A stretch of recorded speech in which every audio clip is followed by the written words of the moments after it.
everyone. This is Black 365. This is Miss Cooper from College and Career Services at Evanston Township High School. And hey guys, this is Miss Clark. I'm also from Student Activities, and I'm your extracurricular coordinator and one of your co-chairs for Black History Month.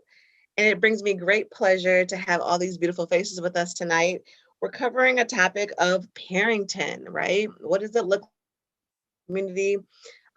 Different perspectives of parenting, and how do we get back to our village, right? So we're going to do a formal introduction of everybody we have here on the call. Once again, I'm Miss Clark, and I'm going to throw it right over to Julie.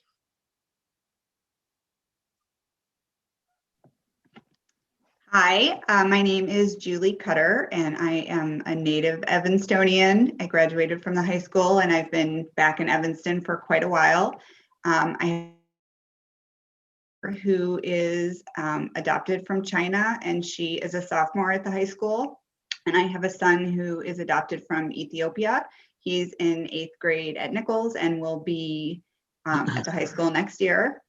And I think we're supposed to use one word to try and describe as a parent.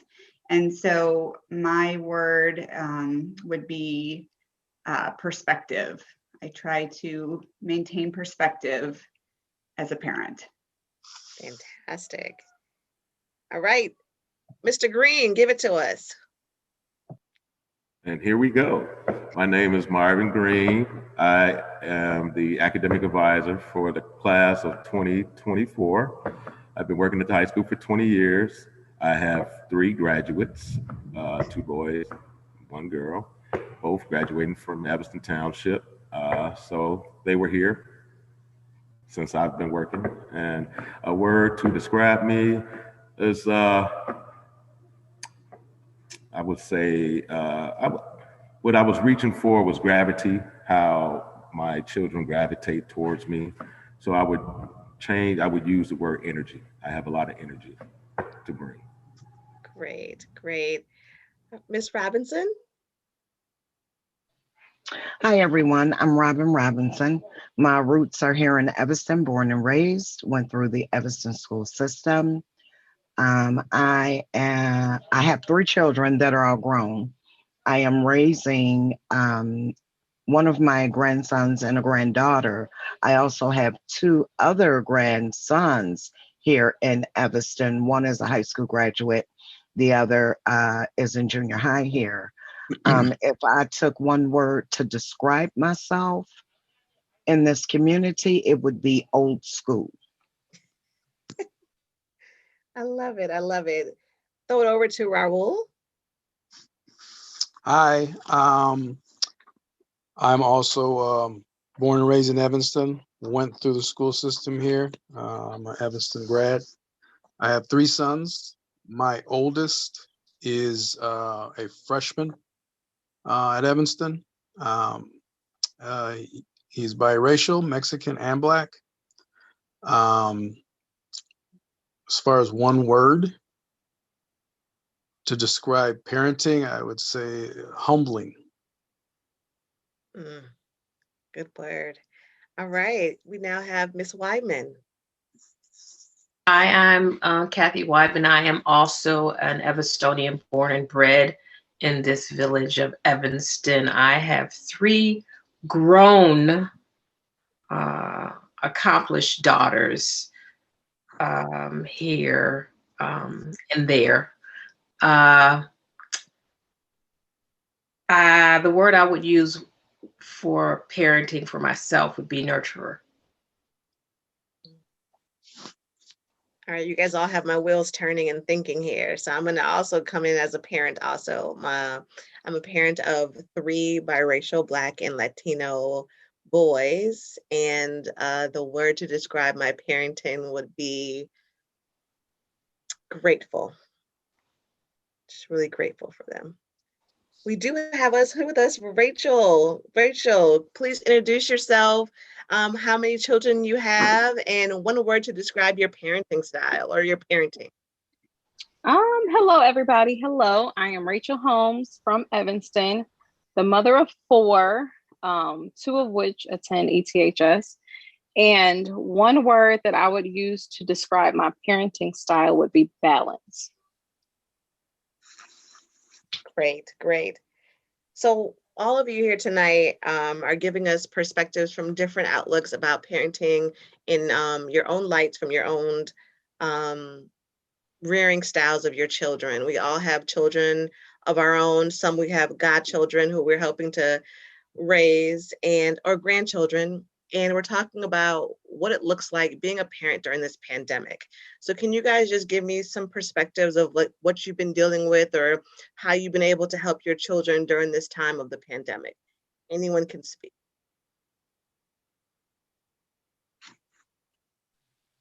Yes, I can see Ms. Robinson if you want. Well, what came to mind for parenting now in this pandemic, as I mentioned before, I have a girl and boys, but my daughter in particular, she's in the middle of college, and she came in my room the other day and broke down and was like, "Dad, going to school, this virtual school is not me. I cannot focus. I feel like a failure. I feel embarrassed to be in this position." And I had to encourage her and let her know that I get tired of the Zooming myself. I had to bring to her how my emotions are unstable as well, trying to do my job at the high school, and also understand that even though I feel this, I know that my freshman class and all of the students, most of the students at the high school feel the same, but they kind of keep it within themselves and they kind of isolate themselves and they don't have a person to speak to. And I'm happy that you feel comfortable enough to share that. And it almost broke me down. Well, it did break me down, but I had to stay strong for her, to encourage her and let her know that because she knows her type of learning. She knows that she gains more from being in the classroom. She knows that she's at a compromise now with her education, trying to do it a different way and wanting to stay in the, so to speak, traditional way of learning. So that was just last week, and it's close on my heart right now, and that's what I want to share.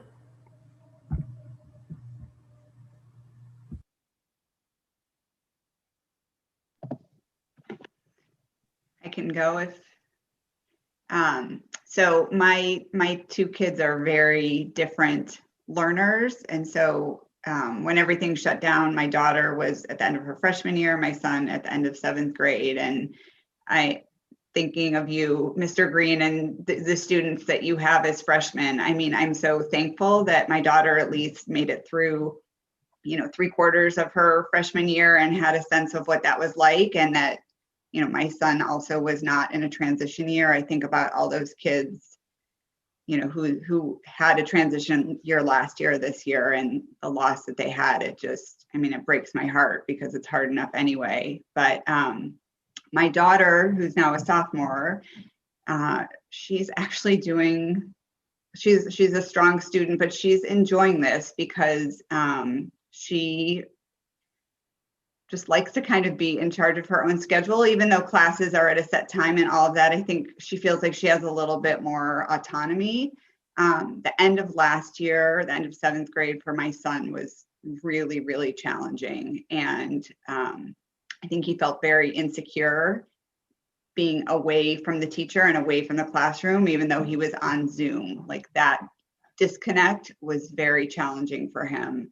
And I'm grateful, for better or for worse, that like the reality of time over the summer and kind of month by month over the summer, that realization that we probably are not going back in the fall, like, helped him to adjust to the start of his 8th grade year. And I'm grateful that it's been a lot better. I think there's a mix and match of teacher and teaching styles. But for him, I think like having that time over the summer to acclimate to this new remote reality really helped him be in a much better place for this year than the end of last year. And I'm grateful for that. I think about, so I went to Nichols where my son is and my daughter was. So it's funny to have my kids at the junior high I was. And I know a lot of people, you know, the middle school was really tough for them, but I loved 8th grade. I had such a great 8th grade. And I am so sad for my son who is, you know, missing 8th grade. And I think back to that, but I also am so grateful that this year has been much better for him, you know, than last year, and hoping maybe he'll step foot in the school before the end of the year, but he's not back right now. So that's been our experience. Robin, wow. Parenting in a pandemic is an experience. With schooling, when they first shut the schools down back in March, I was given an opportunity. Unfortunately, I came in contact with coronavirus via a coworker. And I was home for 3 weeks because I could not understand how these kids, and they will grab this technology and be all over the place and on all these apps and in all these games. Why are you struggling with school? Make me understand this. But after being home for 3 weeks and sitting back and observing the two that are in my home, well, I have the young male who has behavioral issues. He is a visual learner, and his needs were not being met. I'm big on advocating for my grandchildren. I advocate for your child. I don't care. And I began to teach him to advocate for himself. Speak up. Let these teachers know you're not understanding. Ask for that extra help. I even went as far as start asking questions. Well, if the pandemic lifts, will you be offering summer school to all these kids? Because I saw the struggles that were going on. On the other hand, with my granddaughter, who was new to the school system, she was in kindergarten when the pandemic first came and they put them to remote learning. It was a total disaster. She struggled just being in school, period.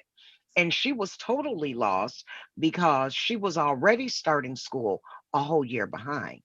So it was just like disaster. There was not enough hours in a day. I work full time. I have to work full time to provide for them. And then thank God my husband was able to work remotely. So I wasn't so concerned about them being home alone. But had his job not put him on remote learning, I'd have been leaving these two kids in the home all day by themselves with no one to help them. But I have to say they've made adjustments through a lot of talking. I'm big on prayer. And we start our day off in this house with prayer. They pray before school. They know I don't play. Um, but I also explain to them this is just as new for the school system as it is for them. So the teachers are trying to learn how to adapt as well. I will say when school resumed, um, my grandson, I have seen a dramatic change. Um, he is actually acing his classes. Of course, I advocated. I told them I wanted IEPs for the both of them. That would allot them more time for tests. That would allot them aides. They each have an aide that they check in with throughout the day to get that extra help on the work that they're struggling with. He's really good with technology. So he's even helped the teachers he's instructed the teachers on how to navigate around the Zoom and things like that. They send me emails all the time. And in actuality, because I watch those map score, I watch all the scores that they send home. And that was one of the reasons I say, no, you can't tell me my child is at state level when I'm watching my child struggle. You know, who's coming up with these state levels? But he is excelling now because even though he has that IEP, his grades are A's and B's. He might have a C, might have a C. My granddaughter, on the other hand, is still struggling. We're seeing improvement. Um, with them going back to the hybrid, they immediately sent me a letter, an email talking about taking away her reading aid. I immediately replied to the principal, you better figure out what you're gonna do because she needs that reading aid. I'm not accepting that you're taking it because this is a necessity right here. Um, I'm home right now with them because I just had knee replacement surgery. So again, I'm being exposed to what they're doing throughout the day.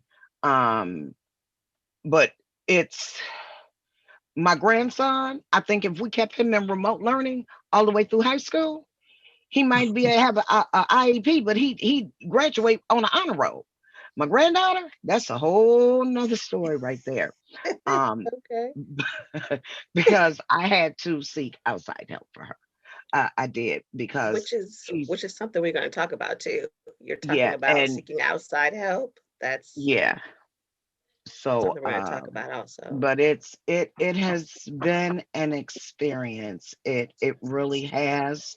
Um, but in the big picture, I have to say my grandson is benefiting drastically from it. I'm seeing his self confidence, his belief in his ability to do his work and get it done. He shares more with me now about his work. If I'm sitting over there in the recliner and he's in class and he said, well, Granny, if this and this, well, what do you think? No, no, no, no, no. What do you think? You tell me what you think, and I'll tell you if I agree with you or not. Then you'll know if you need to go back and retry it. So that is pretty much working out. And unfortunately, well, I wouldn't say unfortunately, I'm expected to be home for at least another 4 to 8 weeks because I'm grateful I got the surgery when I got it because it allotted me the opportunity to be here this time and absorb some of the positivity that's coming from the remote learning. And That's he's even fantastic. comfortable enough right now with saying, well, I can finish the year out like this because some of his classmates, his friends, return to school. And when he's physically in school and he gets stuck, and he will advocate for himself, and the teacher doesn't have that immediate time to help him, then his behavioral issues kick in. And then he becomes the class clown. He disrupts the class because, and we've talked about this. That's why I'm comfortable saying it. Him and I talked about it because I needed to know what was motivating these behaviors. And we came to a conclusion that he felt like he wasn't as smart as his peers. He didn't want them to know he was struggling. So he would cause diversions or he would become the class clown so he could get sent out of the classroom, so that they wouldn't know that what he didn't know. And I told him, no, that's not the way we're going to go about this. There are other kids that are struggling too. You just don't know it because they just don't say anything. That's true They don't too. act out like you act out, but that's not a solution because that's not giving you the help you need. So we've really talked about that in depth. I've had him uh, he just turned 12 in December. I've had him since he was 3 years old. So Mm, he was in therapy from 5 all the way up to 10. He was okay. in therapy about his behavioral issues and things like that. So So I'm going to yeah. pose one more question, Miss Robinson, to the whole group here. You've talked about the pandemic being a good thing for one of your grandchildren, a positive thing for one, and a negative for others. Has anyone else experienced a positive um, shift in their children from the pandemic? Yeah, I have actually. My oldest, again, is a freshman, and I, he is on a high honor roll, and I told him a number of times, COVID is his best friend because I'm a little concerned that when he goes back, he's actually going to get challenged as academically. I think right now, I know teachers are not giving exams. I don't see much quizzes. So I'm kind of concerned, and hopefully the staff there at the school or on the Zoom now can let us know is, hey, will teachers start actually challenging these kids with exams and quizzes and something with hard deadlines, and because I'm afraid that and Miss Robbins said the same thing about her child, that he was social. My son is social. He loves to talk, and now with nobody to talk to, his grades are great.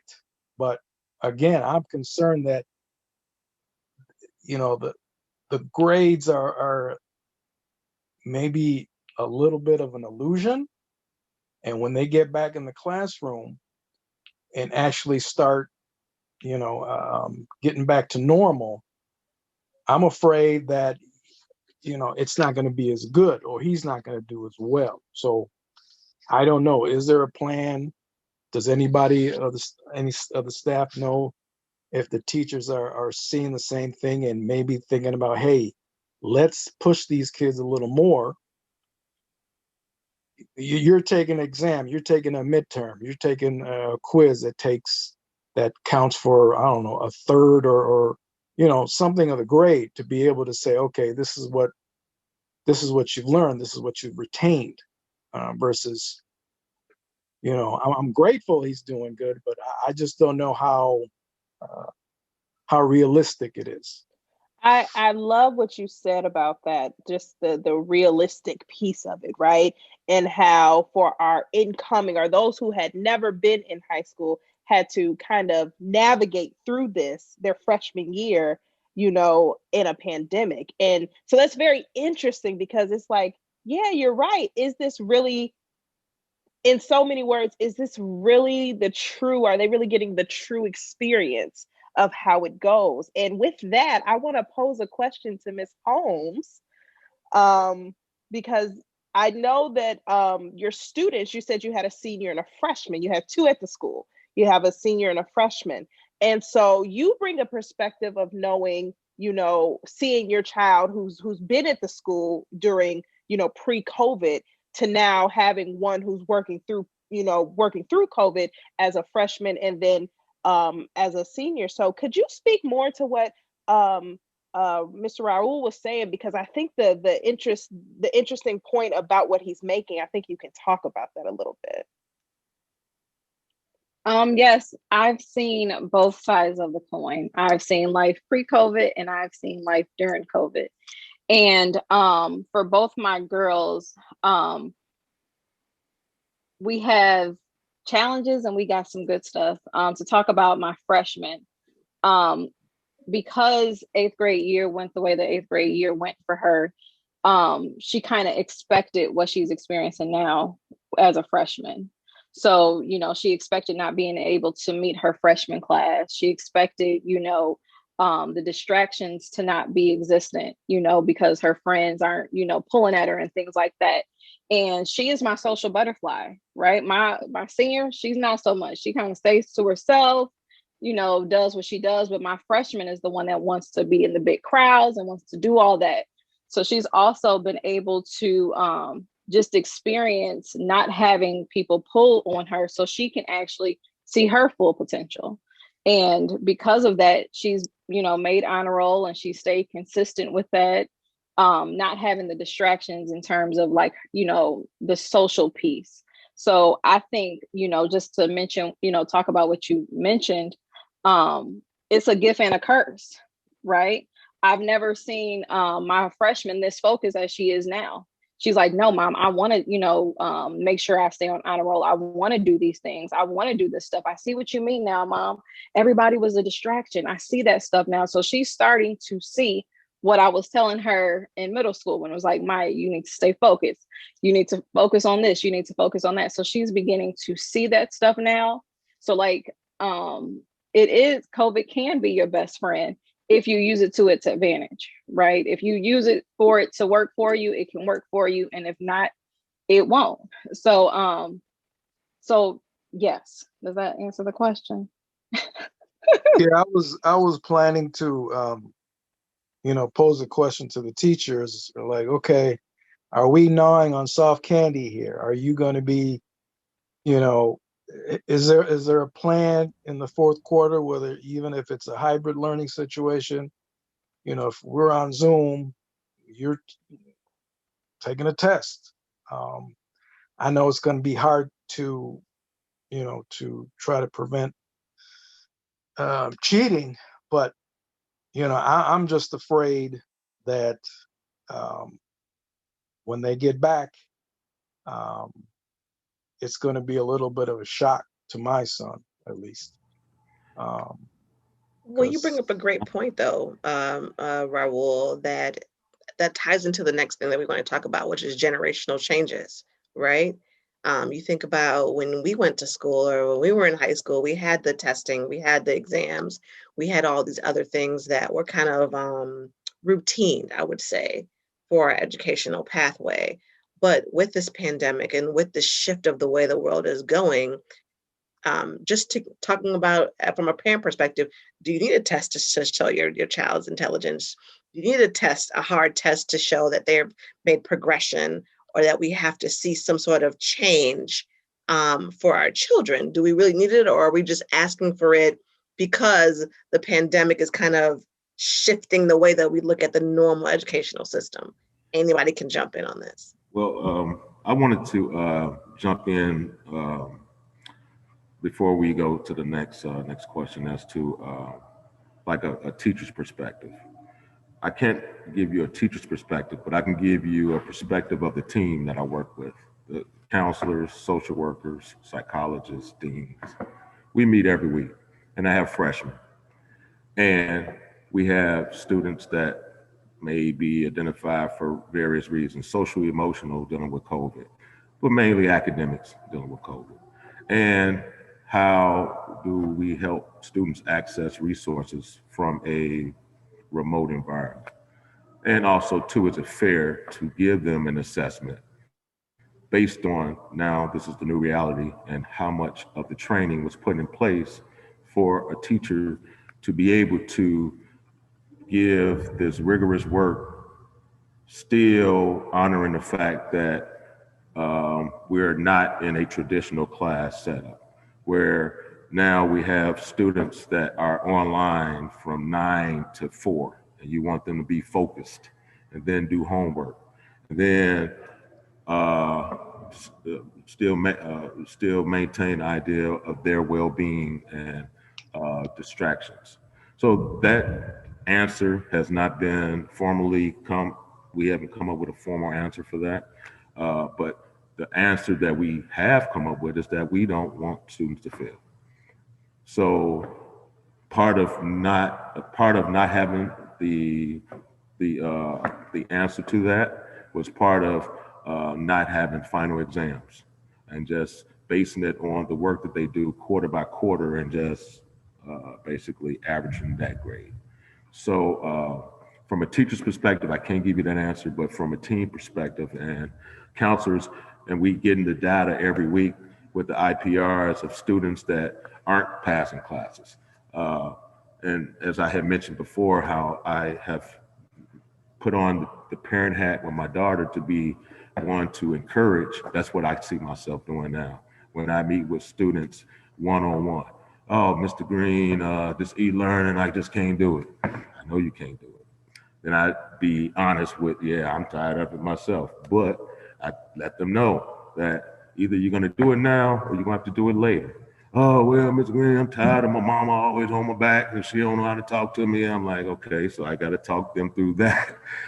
So there's an imbalance with our students besides just trying to stay focused in the class. It's the pressure of home, of like a parent being able to have a conversation with them and help them work through it and understand that they don't have the answers, and be honest and the parent be honest that they don't have an answer. And I'm happy for you that your son is doing well, but that's not I would say the numbers don't reflect that all students are getting it.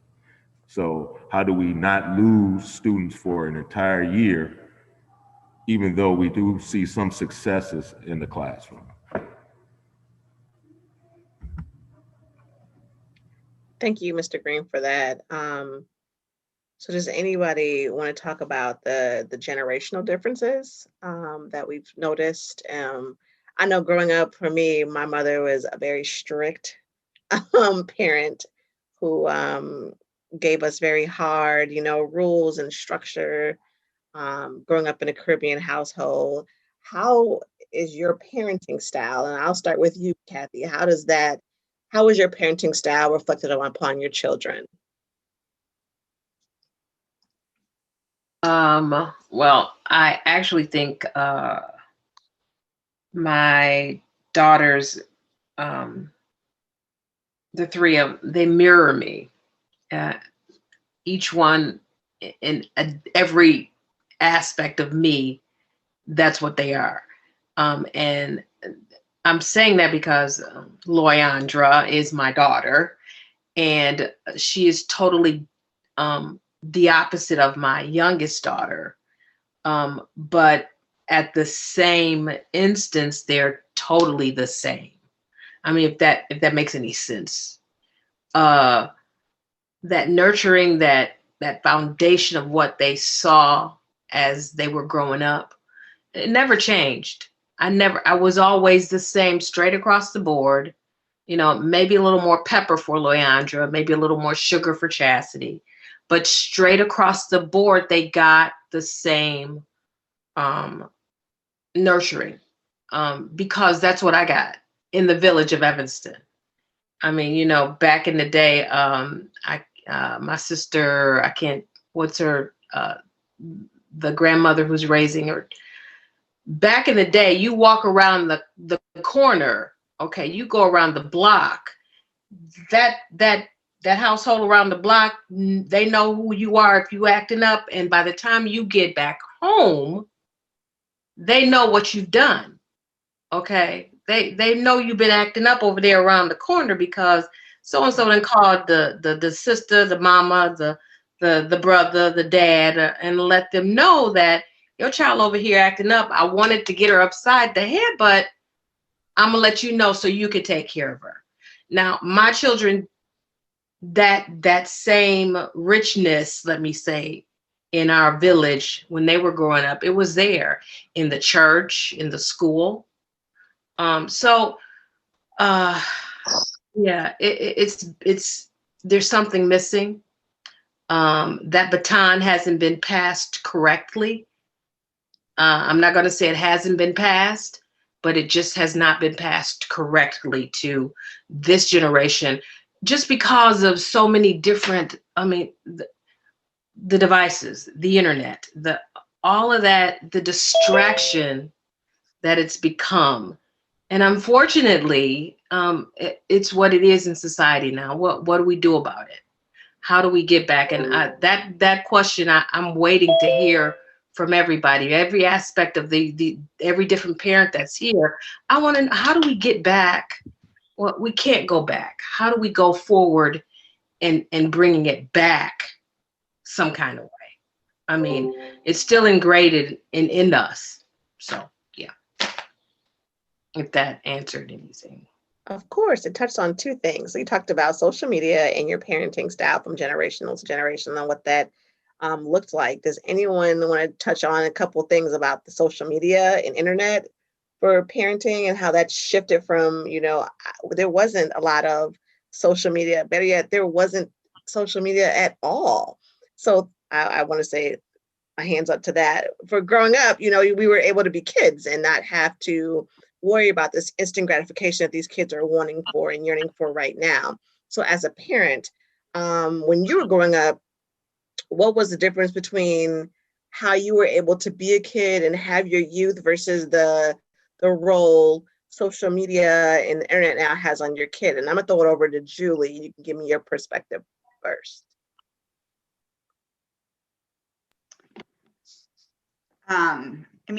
For me, that's hard to answer only because it's so different. It's so different. And so my, again, I have a 10th grader and an 8th grader. So social media has been, I mean, of course it's advanced and, they weren't really using it when they were younger, but it's just been a completely like integral part of their, preteen up until now. And so like I've had to learn about it.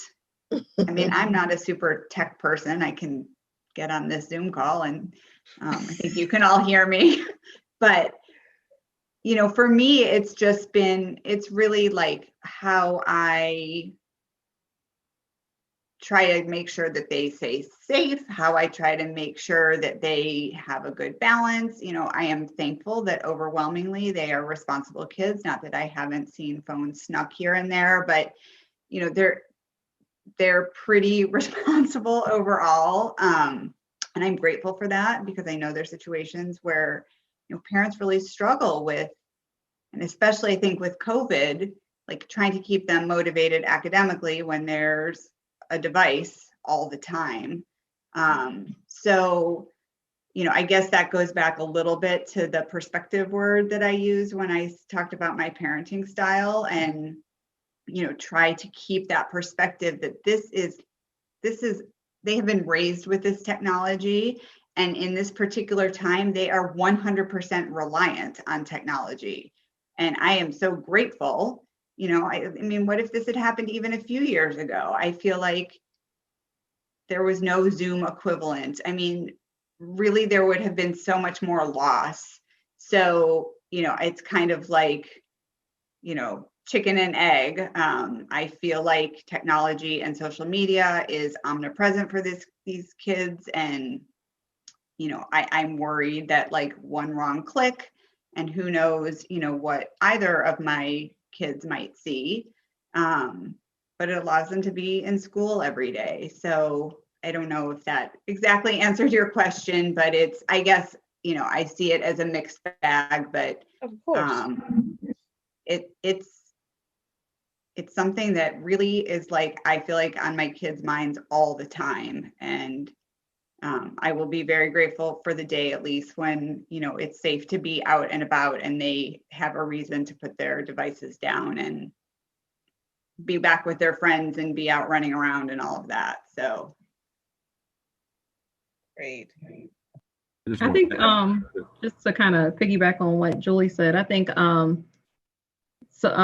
technology right now is their and it's been that way for the past couple of years, but it's their outlet. And one thing that I've been extremely open and honest with is obviously internet safety, what's appropriate and what's not. Talking about, because my kids all know, for everybody that knows the type of mom that I am, they know I'm not going to play with you. Like, do not play with me. Do not be out here doing crazy stuff. And, just to kind of piggyback on Kathy a little bit, if the streets find out something about you on the internet before I do, we got a huge problem. But I'm learning right now during COVID that the internet is also their outlet. So they're coming up with cool ways to do, cook stuff because of TikTok. They're able to keep in contact with Snapchat. They're able to see pictures and stuff like that on Instagram. They're able to, see what's going on at universities or what's going on with their friends on Facebook. So I know right now it's their outlet, whereas in the past, had they consumed it as much as they're consuming it now, it would have been like, look, you need a break. But I know right now, my kids and their devices is like me going to Target. It's like, okay, I just need a minute. I'm gonna stop at the little section with everything that's like $3, but this is my outlet right now, Target. So I know right now to just embrace and understand, like, they need something. And like, we can just get up and go to Target, or we can get up and go somewhere. They don't have the luxury to be able to do those things. So just being really sensitive with their needs right now with the devices, and just adjusting when it comes to that. First of all, I love Target, so that's just its own its own different conversation, but we're going to stay right here. Can you guys think about when you became a parent? what was one of your fears you had because you were having your children, and then now that you are a parent, has that fear changed or has it evolved? I can kick it off with that one. Um, I literally woke up one day somebody's child, and then the next day I woke up somebody's mother, since I had my child at 15 years old. So I always had this fear around teenage pregnancy, just being honest. It's like, oh my God, you can't go here, you ain't doing this, nope, nope, nope, because that was a fear of mine. It was like teenage pregnancy, because I was just so, caught up in my stuff, right? I was caught up in how I felt, how it looked, what all it came with, that, raising my kids, that was something that always stood out. Or that I always kind of was in the back of my mind. But as I raised them, and as we, started to grow and develop together, that started to die down, right? It started to die down. And then we had to have honest conversations. We had to have raw conversations. I had to learn how to react I had to learn how to respond versus react. And from going through that entire process, that entire journey, we're now in a place where me and my daughters can talk about any and everything. I don't care how bad it sounds. We can literally have those conversations because I allowed myself to be honest with them, and I allowed them to share and express themselves regardless of how it sounded, so that we can create some type of safe place that worked for both them and I. So it's been a journey, but we've made it. I would say for me, my fear, because I'm divorced, so raising my children as a single parent in the household with a boy and a girl, trying to balance that. My son, I always felt that I gave my daughter too much. My daughter felt that I was not the same with my son, but they 2 years apart. And then when my son reached to the high school, and me working at the high school, he used to run from me. Like, oh, that was my dad. My daughter, she used to cling to me. So it was a totally different experience, where it got to the point while they were in high school where my son's friend group, their name used to always be ringing the group, not necessarily my son, but the group name used to be ringing in on the streets, as Ms. Holmes said, like, I get intel from the streets before you even get to the high school. So I used to go at my son about, hey, so what's going on? I hear that your buddy, got into it. Where were you? So then it got to the point where he wanted to back up because he felt like I was overshadowing him. Like I wasn't allowing him to be him.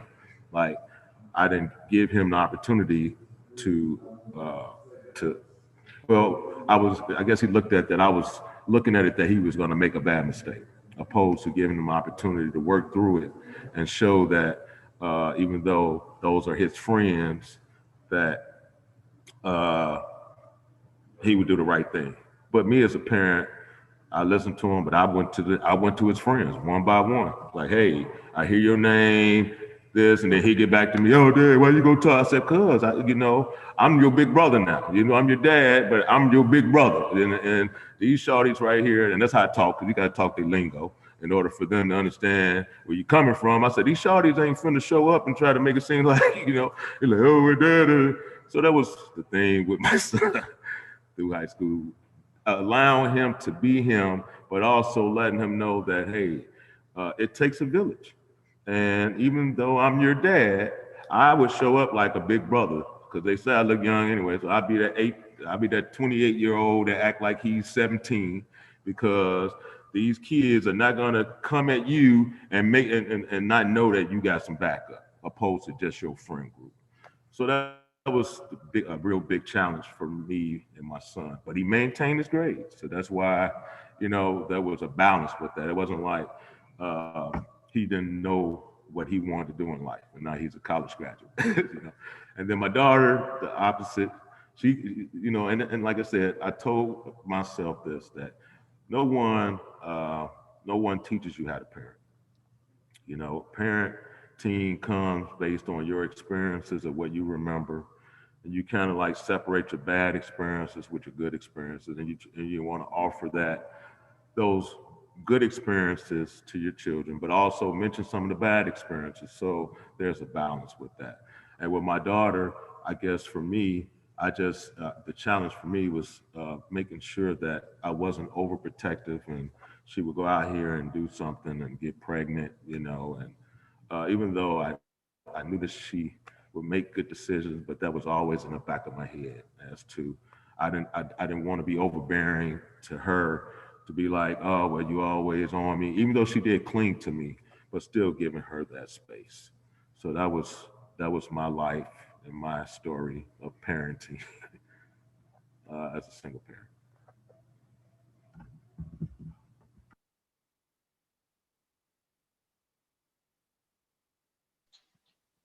Thank you. You all just gave some real insightful perspectives. Did anyone else want to touch on that? Because I think it's so interesting how this conversation is happening. Like you all are, and correct me if I'm wrong, Miss Clark, but they're taking the questions and they're turning them into the next pieces that we want. Like they're touching on everything. Like y'all are making this very, very easy. Uh, so I appreciate that. So one of the things that I do want to touch on, and I'm just again looking at the time, I want to touch on something that we know has been very um, prominent in these last couple years. Well, really for a while, but really, if we want to take the being in the pandemic and the racial tensions that we've seen in our country, and really drawing to after the murder of George Floyd, right, and the murder of the Breonna Taylor murder coming to light, and just seeing where we were this summer, really, really, really, and how has being a parent, right, experiencing, these racial tensions, social injustice, all of this, how has that one, how have you navigated through that as a parent? And thinking back to, and this is more of the generation question, thinking about how you grew up and where you grew up and seeing, has any of that kind of, and I know this is harsh, has any of it changed, right? So thinking about how we've seen racial tensions and social injustices in our community in more recent times, how that's affected you as a parent and navigating through that with your children, as well as some of your own um, situations in dealing with racial tensions and racial trauma growing up. So I first want to start with Miss Robinson. If you can go ahead and just kind of give us some feedback on that. And then after Mrs. Robinson, I want to go ahead and go to Miss Weidman. And then we're going to go to Miss Cutter. Just if you all can't remember the order, that's fine. But I just want to make sure that we touch on a few of those points. So Miss Robinson. It has been very challenging with my grandsons. I have 3 grandsons here in Evanston, from a 21-year-old to 2 12-year-olds. And there are a lot of questions, more so from the 12-year-olds versus the 21-year-old. He thinks he's grown now. So he can run the streets and he can hang out with his friends. And I told him, be grateful you got a praying grandmother, baby, because you can be the next statistic. He doesn't see the depth and weight that this society has put up against him. Where the younger ones, they're asking a lot of questions. I have one, he questions everything. He had no understanding how an officer, or anyone for that matter, could do something like that to another human being. But I instill in them, you are Black kings. You are one day going to be that foundation of your family.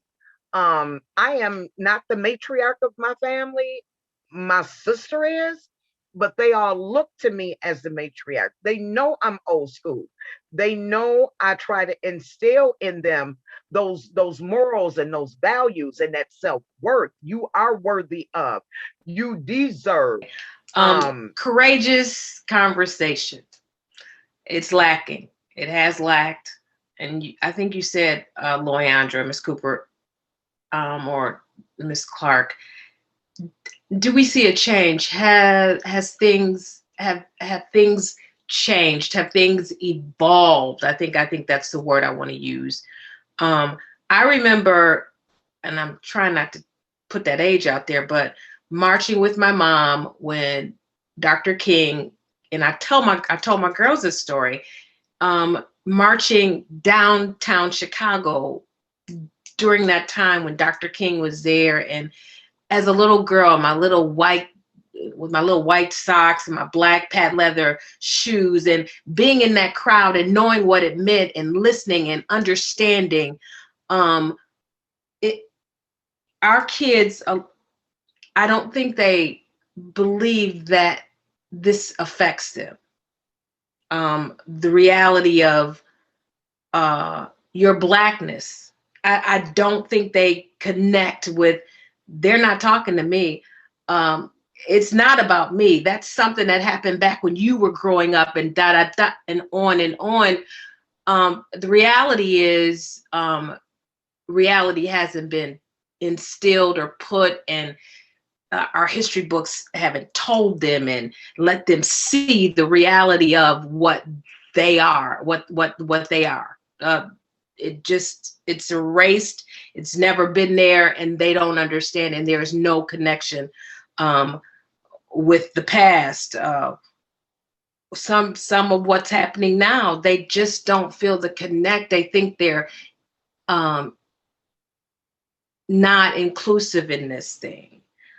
So our voices need to be telling our children, this is all about you. If you don't get this right now, there is no future. I mean, we've come through it, but we came up in it because we had no other choice but to do this and make it here. Our kids don't think they have, they think they have a choice, and it's going to be all right because that don't affect me. That ain't me. That's not me. But it's you, because your skin is black, and unfortunately, black, brown, that's what's being seen now. And it's unfortunate. So courageous conversation has to start. We always start, but we never finish. We go to a certain point and it never continues. Why? Evanston, why? I think you said it. They have a choice. This generation has a lot of choices. I remember, growing up, and I'm sorry, Julie, I just want to say this. I remember growing up and I didn't have a choice to go to church. It was like, no, you're going to get up and you're going to go to church. You don't have an option to lay here while I'm going to church. Now kids have a choice. Oh, I don't feel like going to church, so I'm just going to lay down. I didn't have that option. And I think that they have so many choices. And I think that while it's been, introduced to, allow, expression and stuff like that, I think we have shrunk a lot because they have a choice now. They have a choice. They tell parents what they want to do. Parents are cooking 2 meals now. I remember when it was time to eat, you're going to eat what we cook or you're not going to eat. Now it's, oh, I don't want that. I want that. It's a lot of choices going on. And I think, I think that's, just, it's an issue, and it's stopped a lot. And I think, because the kids got choices, or a lot of choices, the adults got even more, right? And so it's like, okay, well, I don't have to tell my kids about this. They should be learning that at school, right? So it's choices all over the place, and it's a lot, and we don't got enough time. So I just have to say that.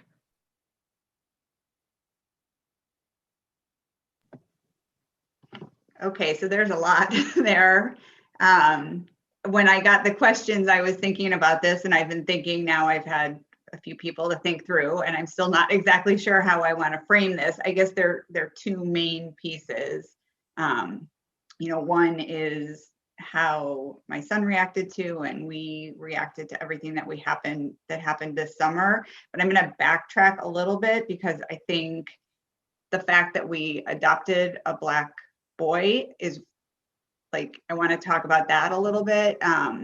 So as I said, I grew up in Evanston, and I went to Lincoln and then Nichols and ETHS. And as I have tried to learn more about the realities of racism and systemic racism and what it means to have a Black child and all of that, I have really come to believe that this concept of colorblindness is really prevalent in Evanston, or at least was. And I feel like that's how I was taught to grow up. There were kids of all colors, and it didn't matter. It was Julie, and it was Joey, and it was whoever. And so there's a lot to our adoption, which is way too much to go into right now. But when we decided to adopt, and when we were looking where to adopt, and my background is in international affairs. I was drawn to an international adoption, and we were looking at Ethiopia. And my husband is from outside of Boston, and mostly white, and we are Jewish. And he was kind of like, can we do this? Is it going to be okay? And I remember saying, if there's any place where it's okay, it's Evanston. And I'm so glad that I had that naivete, because we went forward with it. I am very thankful that things have been really good for our family and for him. And I know that that can change on a dime. And I'm going to kind of get to that in a second. But it was that color blindness and Evanston thing that gave me the confidence and the belief that it would be okay. And it was a wonderful decision, but boy, I have learned a lot since, he has come home. And again, I'm very grateful that it has not been anything horrific or even really negative, but my eyes are open in a way that they were not before. And good old woke Evanston, it's just, I could have never imagined. I thought I knew so much. And so I wanted to give that background. Moving forward to, you named George Floyd and Breonna Taylor, and the list goes on and on and on. And so now he's 13, turning 14, more out and about in the world, obviously not in COVID. And as so many of you mentioned, he, again, thank goodness, has not experienced anything, but I'm there will be a day. And he's also young. He has that naivete of thinking it can't happen to me. And what I see is not me. And to the point where it's very hard for him to relate. And so particularly when George Floyd was murdered, not that was more horrific than any of the other many, many incidents, but that just shook me. And so my daughter, who's, a couple years older and just more aware of that kind of thing, really leaned into me on, you have to talk to my son about that. And it was a really hard conversation with her, trying to get her to understand, so at the time he had just turned 13, and I'm you understand it in a way that he doesn't, and so it's so complicated, and yet I have a responsibility. I think just as any parent does, but I feel more so because I feel like he probably has a sense of security, perhaps different than a child who is part of a Black family, because it has not been my reality. And I've had to learn it, and I've had to watch it. I have not lived that. So, I figured at some point, this perspective of a white parent and how on earth, and I don't blame any of you if you're thinking like, how does she talk to her son about what happened to George Floyd? And it is hard. And actually the person who hooked me up to this he's at ETHS and he's a Black man and he's become a good friend. And I feel very grateful that I have people in my life who I feel like I can turn to, but that's not an accident. I mean, I've cultivated that because my husband and I don't know really what we're doing. I mean, I don't know if any parent really knows what they're doing, but certainly when it comes to, white parents raising a Black child. So I just try to learn and be open and understand that my experience is not his experience, and that gap will probably just continue to widen as he grows up and lives his own life. And it's hard. I mean, it's hard to balance that, wanting to protect him, but also giving him the tools that will allow him to be out and about in the world and hopefully be okay physically and spiritually and psychologically. Thank you for that from everybody. I think it's very interesting to talk about race and talk about some of the things that have been going on to the African American community over these last couple of months, years, lifetime, history. But I do want to pose a question. I was talking to my co-chair, Ms. Cooper, talking about different perspectives of parenting males versus females, and the fact that we have a couple of fathers on here who are raising males, and mothers on here raising males. Can you guys explain to me, is there a parenting style difference between raising a male child versus a female child? And what does that look like? And what have you done differently, or what are you doing differently when it comes to rearing them? And what does that look like, if anything? I'll start. I'm gonna stop talking after this because I know y'all like she talking too much. But for me, because I had my girls are 18 and 14, and my sons are 10 and 7. And I was a completely different parent with my girls because I had them so young. So they had the mom that still wanted to do her. She wanted to be out. She wanted to do her. So I was just doing whatever I needed to do to make sure that they were taken care of, right? Oh, you're fed, you're going to school, you're doing everything. I was just checking the boxes. But as I got older and I started to have my sons, I was a different woman. I was a woman. So I was very, I nurtured them more, just being honest. And then I had experience, right? The first kid is a guinea pig. It's like, baby, look, you was the one I had to figure it out with. But I nurtured my sons and things like that more, just because of my own journey and things like that. But there is a distinct difference in terms of raising girls and raising boys, in conversations and feelings and expectations and things like that. It's a completely different ballpark that I have experienced so far. Though my sons are, younger, the conversations I have with my 10-year-old son are not the conversations I had with my daughters when they were 10.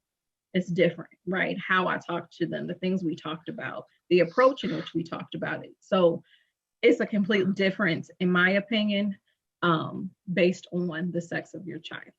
Absolutely. And my kids, my daughters tell me my sons are spoiled. They're mama's boys, you do this, but whatever, we're not going to speak to that. But thank you. Raul, what do you say? I know you said 3 boys and your oldest is at the high school.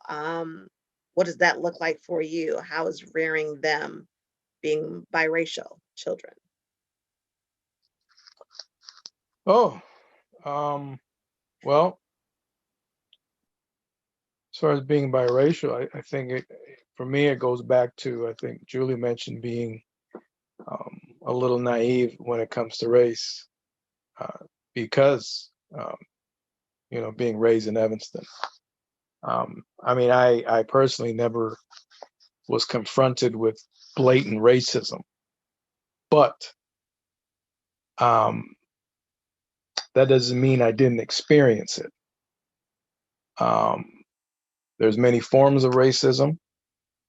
And, as only as I got older, I thought in certain situations, why did this happen? Like, for example, I recall being a kindergartner and being pulled out of homeroom and going down to another room,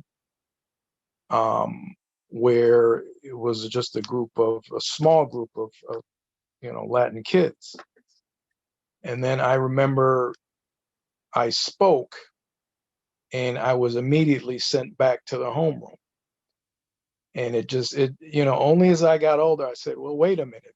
They just assumed, just by my, complexion and surname, that I needed, I didn't speak English. But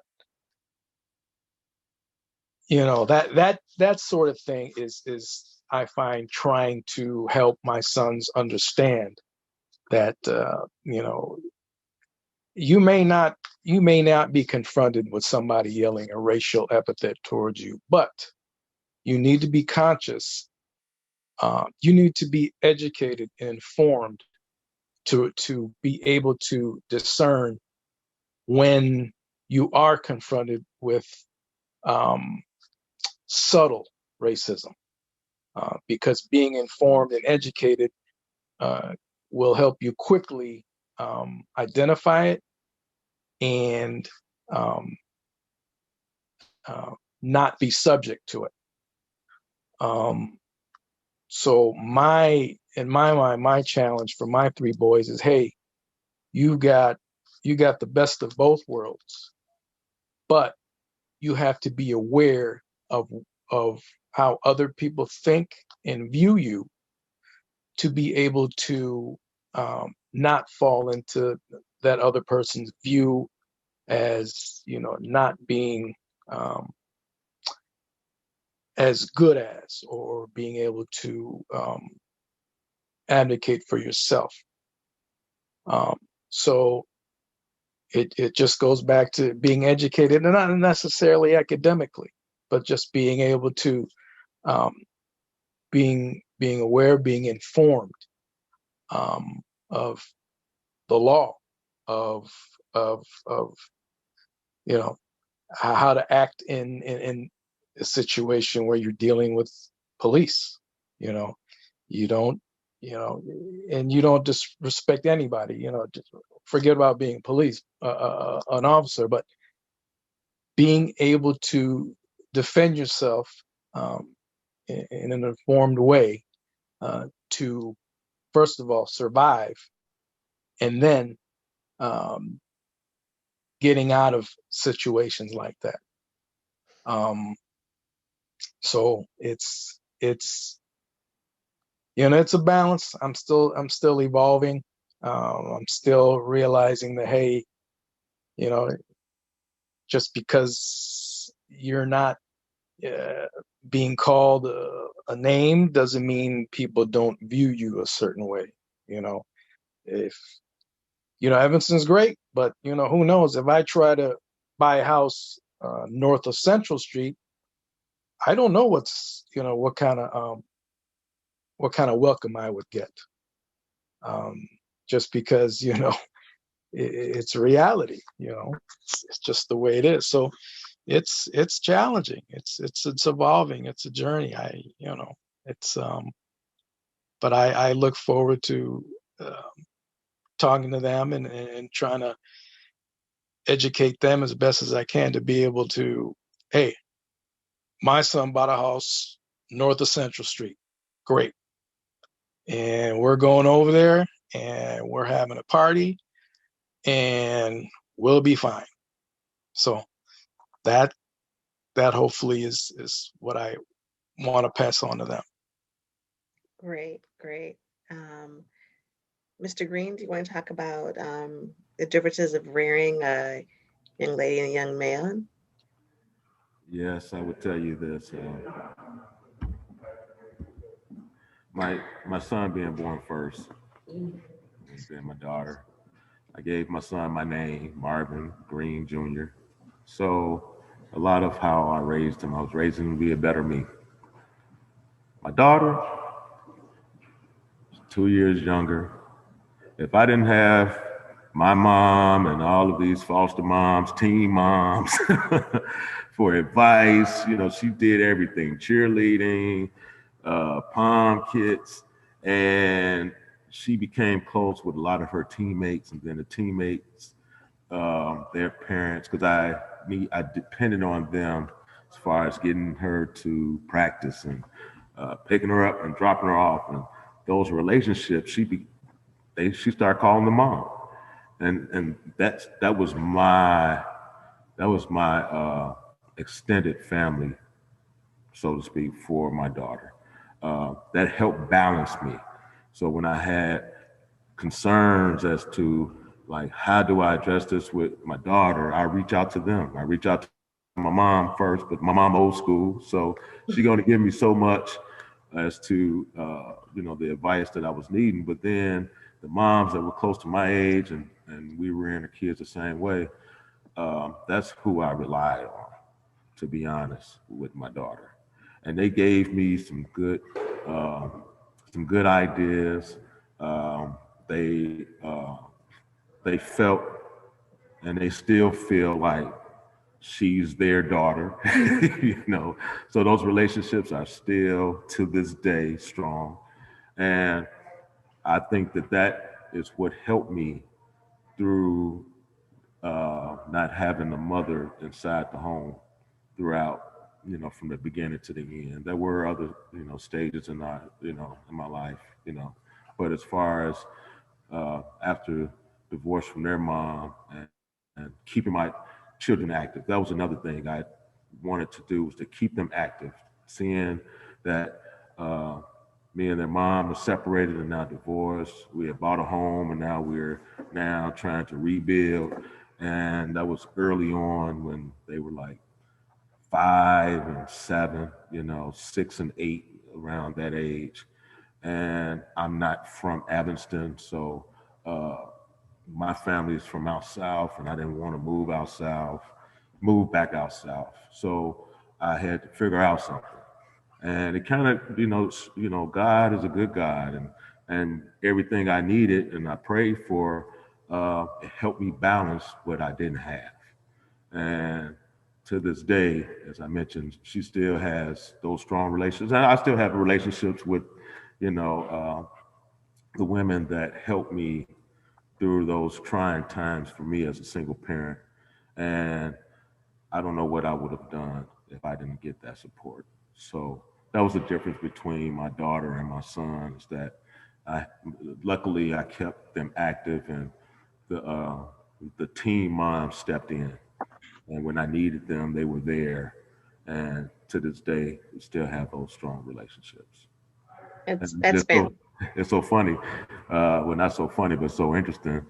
Their daughter started calling me dad. So we leave it at that. Oh, that's sweet. Yeah. We're gonna wrap up. We've had you guys here tonight, and we want to say thank you. But we have one last question to ask. We're gonna have the entire panel answer this question, and then we're gonna wrap up this episode of Black 365. Ms. Cooper, go ahead and ask that last final question for tonight. Final question and your final answer. What is one piece of advice you would give to parents who are watching this, who see this? Just one piece of advice you would give. I want to start with Ms. Robinson. One piece of advice you would give. One piece of advice I would give is make sure your children know they are loved, they are valued, They are important. Well, if I would have known you was going to do that one, I would have had you last. Miss Cutter, one piece of advice to give to parents watching. The piece of advice I would give, and this is because I have listened to my kids, is to listen to my kids and value their perspectives. Right. I think especially as they've gotten a little older, you know, I'm mom and I think I know it all. And my two kids are very, very different, but they both tell me, like, you don't know everything and we know something, and please listen to us. And they're right. Great. Awesome.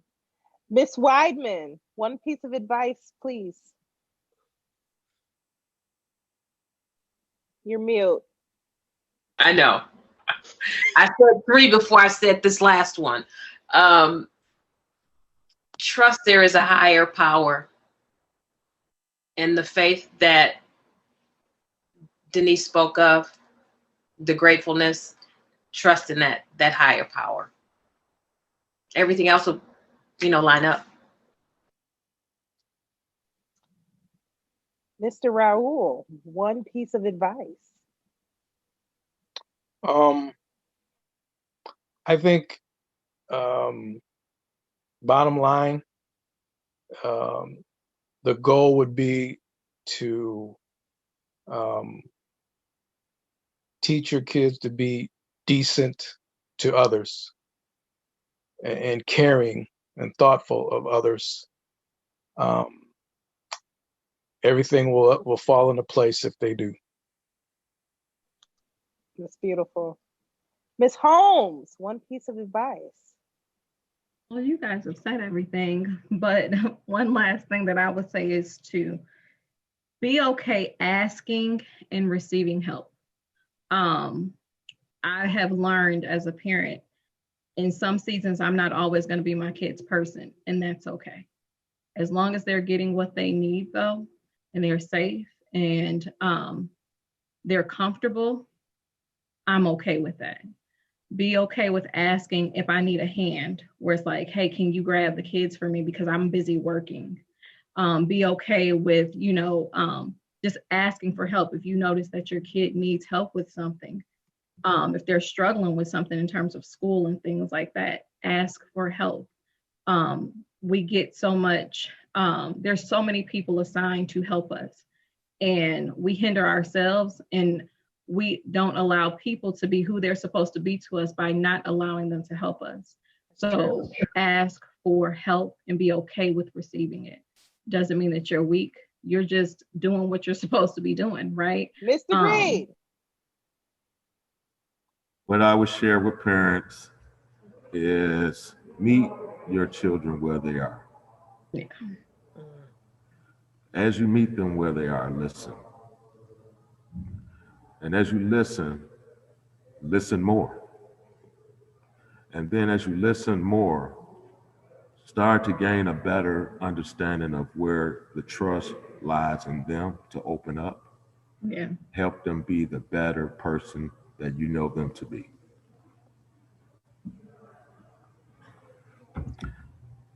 And I am going to close out with saying this is the advice that I received from my grandmother that resonates with me. She told me that when I became a parent, to be as patient as I am, like a flower growing. It goes through stages. And you got to plant the seed first. You got to water it. You got to get a little sunlight. You got to get a little love. It's got to get a bit of everything. So as a parent now, I have learned to be as patient as the flower growing. That is the one advice that I would give to parents watching this tonight with us. I just want to say thank you to all of you for your insight and your perspectives on parenting.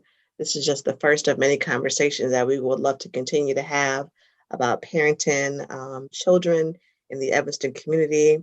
This has been Black 365 for Black History Month with myself and Ms. Cooper. Thank you all for joining with us, and have a great night. And thank you so much. Good night. Thank you so much. Night. Thank you, everyone. Good night. Night. Thank you. Good night.